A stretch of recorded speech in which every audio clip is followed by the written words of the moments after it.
میرا نام شبانہ ہے اور میری عمر 20 سال ہے۔ یہ واقعہ اس لیے سنا رہی ہوں تاکہ اس سے ناظرین کو کچھ نہ کچھ سبق حاصل ہو۔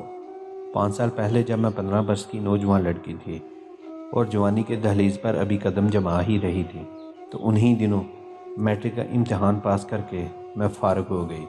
اوپر سے گرمیوں کی چھٹیاں آ گئیں اور میں نے امی سے کہا کہ میں اپنی خالہ نرین کے پاس کچھ دنوں کے لیے جانا چاہتی ہوں۔ میری ایک ہی خالہ ہیں جو کہ بہاولپور کے ایک گاؤں میں رہتی ہیں۔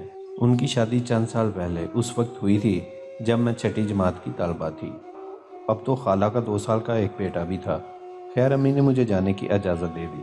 میری خالہ مجھے اپنے گھر دیکھ کر بہت خوش ہوئی اور اس نے صاف کہہ دیا کہ اب آئی ہو تو 1 مہینے سے پہلے واپس جانے نہیں دوں گی، بس آرام سے میرے پاس رہو اور میرے بیٹے کو سنبھالا کرو۔ مجھے تو پہلی نظر میں خالہ کا چھوٹا سا گول مٹول سا بیٹا بہت پیارا لگا تھا، لیکن خالو مجھے بہت عجیب سا لگا تھا۔ اس کے چہرے سے ایک عجیب سی خبیثیت ٹپکتی تھی۔ نہ جانے خالہ جو کہ خود اتنی حسین تھی اس کے دام میں کیسے پھنس گئی تھی۔ چونکہ گرمیاں تھی اس لیے خالو رات کو بنیان پہن کر چھت پر اکیلے سوتے تھے اور میں اور خالہ نیچے صحن میں پنکھا چلا کر سو جاتی تھی، اور خالہ کا چھوٹا شیطان بھی میرے پاس ہی سوتا تھا۔ وہ 2 سال کا تھا لیکن میرے ساتھ کافی مانوس ہو گیا تھا۔ پہلی رات میں نے ایک عجیب سا واقعہ دیکھا۔ رات کا پتہ نہیں کون سا وقت تھا کہ میری آنکھ کھل گئی۔ دیکھا تو خالہ اپنے بستر پر نہیں تھی۔ پہلے تو میں نے سمجھا کہ شاید خالہ پیشاب کرنے گئی ہو، لیکن کافی دیر گزرنے کے بعد بھی وہ واپس نہ آئی تو مجھے ڈر لگنے لگا۔ خالہ کا چھوٹا بیٹا میرے ساتھ لیٹا بے خبر سو رہا تھا۔ میں اٹھ کر بیٹھ گئی اور چپل پہن کر پہلے واش روم میں گئی، لیکن خالہ وہاں نہیں تھی۔ پھر میں نے اوپر چھت پر جانے کا سوچا، لیکن اندر سے ڈر بھی لگ رہا تھا کہ کیا معلوم اوپر خالو جاگ رہے ہیں اور مجھے پکڑ کر کوئی نقصان نہ پہنچا دے، کیونکہ میں آپ کو پہلے ہی بتا چکی ہوں کہ مجھے خالو کی شخصیت عجیب پر اسرار لگ رہی تھی۔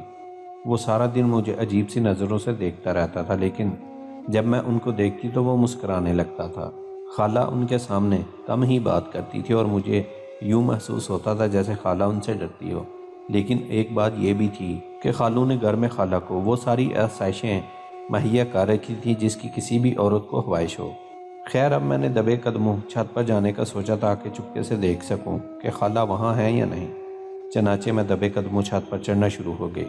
ایک ایک سیڑھی پر بنا آواز پیدا کیے قدم رکھتی ہوئی میں چھت کے بالکل پاس پہنچ گئی، کیونکہ میرے کانوں میں کچھ عجیب سی آوازیں پڑ رہی تھیں، جیسے کوئی کسی چیز کو زور زور سے رگڑ رہا ہو۔ میں پریشان ہو گئی کہ چھت پر ایسا کیا ہو سکتا ہے، ابھی میری عمر بھی اتنی زیادہ نہیں تھی۔ خیر میں نے ڈرتے ڈرتے سر اوپر نکال کر دیکھا تو چاند کی روشنی میں ایک عجیب سا منظر دیکھا۔ خالو مختصر سے کپڑے پہن کر چارپائی پر لیٹا تھا۔ اس کی گردن چارپائی سے نیچے ڈلکی ہوئی تھی اور خالہ اپنے ہاتھوں میں لوہے کی تاروں والا برش پکڑے اس کے پورے جسم پر رگڑ رہی تھی۔ خالو کبھی کبھی منہ سے عجیب سی آواز نکالتا اور پھر خاموش ہو جاتا تھا۔ میں یہ منظر دیکھ کر حیرت زدہ رہ گئی اور جہاں تھی وہیں سکت کھڑی رہ گئی۔ میرے قدم جیسے زمین نے جگڑ لیے تھے۔ نہ جانے کتنے پل بیت گئے کہ اچانک خالہ نے گردن گما کر مجھے دیکھ لیا اور ہاتھ کے اشارے سے کہا کہ تم نیچے چلی جاؤ۔ میں خالہ کو اپنی طرف متوجہ پا کر ہوش میں آ گئی اور جلدی سے نیچے اتر کر چارپائی پر جا کر لیٹ گئی۔ مجھے حیرت ہو رہی تھی کہ یہ سب کیا ماجرا ہے۔ انہی سوچوں میں گم میں سو گئی۔ صبح اٹھی تو خالہ گھر پر نہیں تھی۔ خالہ کچن میں مصروف تھی۔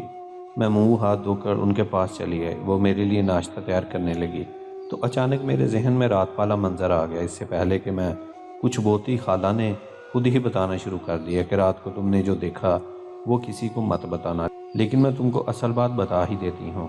تمہارا خالو کالے علم کا ماہر اور پیسوں کے عوض لوگوں کی زندگی اجیرن کرتا تھا۔ میں نے شادی کے بعد اس کو بہت منع کیا، لیکن اس کی آنکھوں پر تو لالچ کی پٹی بندھی ہوئی تھی۔ پھر نہ جانے کس کی آ لگی اور یہ عجیب سی جلدی بیماری میں مبتلا ہو گیا۔ اکثر چاندنی راتوں میں اس کے جسم پر بدبودار خارش نمودار ہو جاتی ہے اور جب تک لوہے کی تاروں سے رگڑوں نہ اسے سکون نہیں ملتا۔ رات تم اپنی آنکھوں سے سارا ماجرا دیکھ تو چکی ہوگی۔ حالانکہ باتیں سن کر مجھے انسان کے کرتوتوں اور پھر بے بسی پر رونا آ گیا۔ جب انسان دوسروں کو اذیت دیتا ہے تو سمجھتا ہے کہ اس نے اوپر والے کی پکڑ میں کبھی نہیں آنا، اور جب وہ پکڑ میں آتا ہے تو کہتا ہے میں تو بے قصور سزا کاٹ رہا ہوں۔ اس دن کے بعد سے مجھے خالو سے ہمدردی سی ہو گئی، لیکن میں اس سے محتاط بھی زیادہ ہو گئی تھی، کیا پتہ وہ مجھے کوئی نقصان نہ پہنچا دے۔